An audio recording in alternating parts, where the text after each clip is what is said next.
السلام علیکم ناظرین، ادب دوستو، کیسے ہیں آپ؟ خیریت سے ہیں؟ اتوار مبارک۔ آج ادب چائے اور گفتگو کے نئے پروگرام کے ساتھ میں طارق رئیس فروغ اور زیب اسکار حسین بھائی حاضر خدمت ہیں، اور آج کا موضوع بڑا دلچسپ ہے، اور وہ موضوع جو ہے اس کا اناؤنسمنٹ زیب اسکار بھائی کریں گے۔ بہت شکریہ طارق رئیس فروغ صاحب، بہت عنایت ڈسکشن ہو رہی تھی موضوع کے اعتبار سے، تو جناب طارق رئیس فروغ نے اس جانب بھی توجہ دلائی کہ جو اس وقت تخلیقات سامنے آ رہی ہیں عام طور پہ، اور پھر نئی نسل کے شعراء کے ہاں بھی یہ چیز ہے، نئی نسلی کیا سینئر شعراء بھی اور رائٹرز بھی، فکشن نگار جی، لفظیات کے تعلق سے جو ہے احتیاط نہیں برتتے، اور خاص طور پہ اس جانب توجہ نہیں ہے کہ لفظیات کی درستی کی طرف توجہ نہیں ہے، درست الفاظ کا استعمال۔ پھر ایک اور چیز دیکھی جا رہی ہے کہ اشعار جس طرح سے پڑھے جا رہے ہیں، وہ لوگ جو خود بھی شاعر ہونے کا دعویٰ کرتے ہیں، وہ جب دوسروں کے اشعار پڑھتے ہیں تو عجیب ایک مضحکہ خیزی نظر آتی ہے۔ اپنے اشعار بھی صحیح نہیں پڑھ پاتے، اپنے اشعار تو پھر ظاہر ہے جی اس میں تو بہت ہی کمزوری نظر آتی ہے جی۔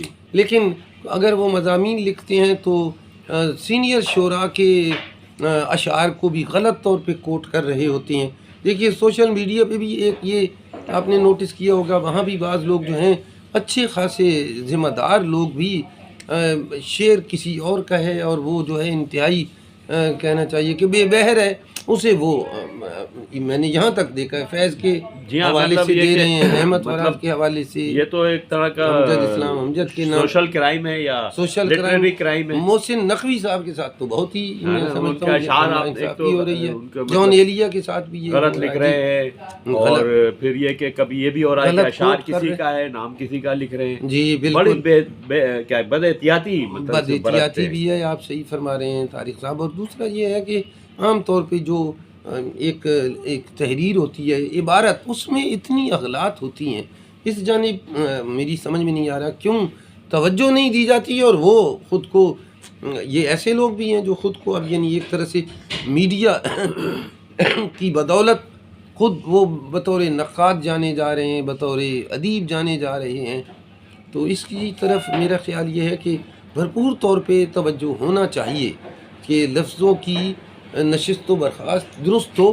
اس کے علاوہ جو گفتگو میں بھی میں یہ نوٹس کر رہا ہوں کہ بڑے آرام سے جو وہ گفتگو جو ہو رہی ہوتی ہے تو اس میں غلط الفاظ کا استعمال، ادائی لفظیات کی بالکل غلط، وہ اس جانب بھی توجہ نہیں دی جاتی۔ میں یہ پوچھنا آپ سے چاہوں گا کہ یہ جو غلطیاں ہو رہی ہیں تو ان کو درست کرنے کا، یا یہ کہ کوئی ایسا مشورہ آپ دیں کہ وہ کس طرح، مطلب کس چیز پہ توجہ دیں لوگ تاکہ وہ آئندہ محتاط رہیں، تاکہ مطلب نشستوں میں جائیں، بالکل آپ صحیح کتابیں فرما رہے ہیں، پڑھیں، یا کیا مطلب آپ ذرا جیسا جی آپ نے صحیح فرمایا۔ اس میں جو ہے وہ یعنی ادبی نشستوں میں شرکت سے بھی یقینی طور پہ بہت کچھ سیکھا جا سکتا ہے، کتابیں پڑھنے سے، اساتذہ کی لکھی ہوئی کتابیں پڑھنے سے، اور یعنی ایسے اساتذہ کے اشعار دیکھنے سے، پڑھنے سے، جو اچھا اس میں یہ ہمارا سرمایہ ہے اردو ادب تحریر کا۔ کر لیں، آپ کسی اپنے سینئر کو دکھا لیں تو زیادہ بہتر، کیونکہ استاد والا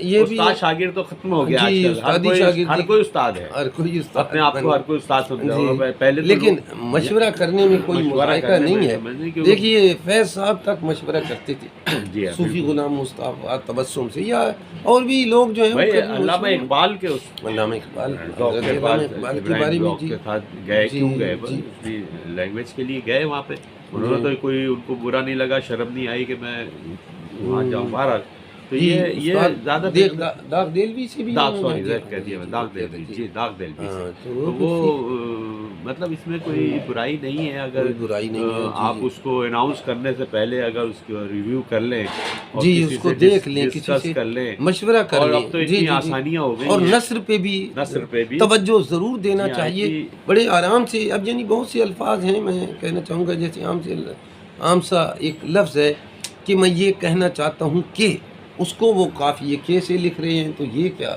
یعنی وہ یہ یہی تو ہے۔ لکھنے کی جو اب ہے تو جبکہ اتنی آسانیاں ہیں، آپ ڈیجیٹل دور میں ہیں، ایک کلک پہ آپ کو یہاں ہر چیز سواد آ رہا ہے. جی کچھ یہ بھی ہے کہ جو آپ نے فرمایا اس سے یہ بھی ہے کہ عام طور پہ کچھ غلطیاں اس حوالے سے بھی یقیناً ہو جاتی ہیں کہ وہ انگلی غلط جگہ چلی جاتی جی ہے، جی جی یا جو کمپیوٹر ہے وہ پیڈ اصل کو سین سے اگر لکھ رہا ہے، لیکن آپ کو دیکھنا چاہیے دیکھنا اصل چاہیے، تو ریویو کر رہے ہیں سواد نا۔ سے ہے، ریویو جی ہے، جی جی ریویژن نہیں ہے. ریویژن کی ریویژن بالکل آپ ضروری نے ہے۔ صحیح فرمایا، اس کی ضرورت ہے. دوسرا اشعار کے ساتھ بڑی یہ شعراء کے ساتھ بھی ہے اور اشعار کے ساتھ یہ بڑی ناانصافی ہے اگر آپ بے بہر کلام کو یعنی بہر غزل کے طور پہ پیش کر رہے ہیں. اس کے علاوہ جو ایک اہم بات ہے، میں نے بڑے سنجیدہ شعراء سے یہ بات سنی ہے، وہ آرام سے یہ بات کہہ دیتے ہیں کہ جناب یہ میں نے ایک نثری نظم کہی ہے جو آزاد نظم ہوتی ہے. آزاد نظم ایک دوسری چیز ہے، نثری نظم یعنی جس کو آپ کہیں گے پروز پوئم، وہ ایک بالکل الگ بات ہے. اس کا ایک اپنا نثری نظم کا ایک اپنا کہنا چاہیے کہ فریم ورک ہوتا ہے، اس کے اپنے ڈائنامکس ہوتے ہیں، فیلنگز کے حوالے سے اس کی ایک وہ مرتب ہو رہی ہوتی ہے، نہ کہ وہ اس طرح سے ہو رہی ہوتی ہے. تو اس جانب توجہ دینا چاہیے. آزاد نظم کے لیے تو جناب بڑی جنگ ہوئی. اگر آپ دیکھیں علامہ اقبال آزاد نظم کے حوالے سے دیکھیے ان کا رول، جوش ملی آبادی کا، اس کی اجازت مشکل سے ملی تھی ایک طرح سے دیکھا جائے. تو آزاد نظم، پابند نظم، نظم مورع، یہ ساری جو نظموں کی صورت ہے اور اس کے بارے میں معلوم ہونا چاہیے.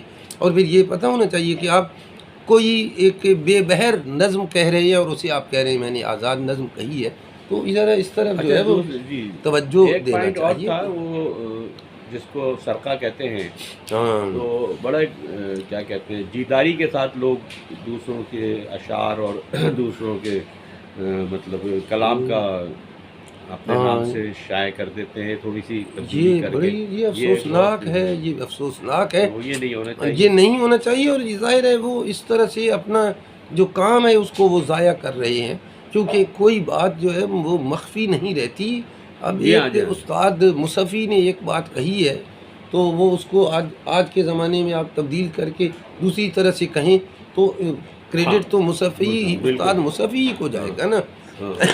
اسی طرح سے غالب نے جو کچھ کہا ہے کمال کہا ہے.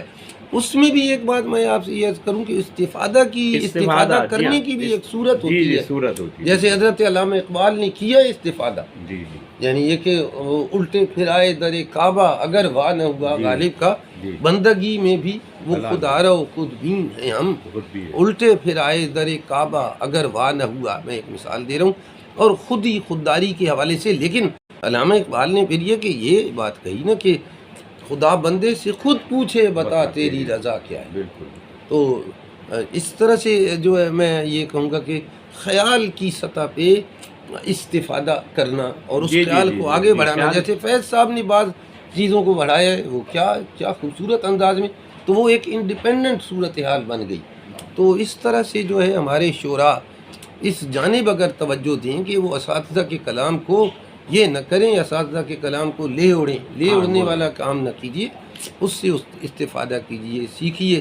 پھر وہ ایک نئی بات کہیے، جیسے محبوب خزاں نے بہت کم کہا ہے لیکن عمدہ کلام کہا ہے.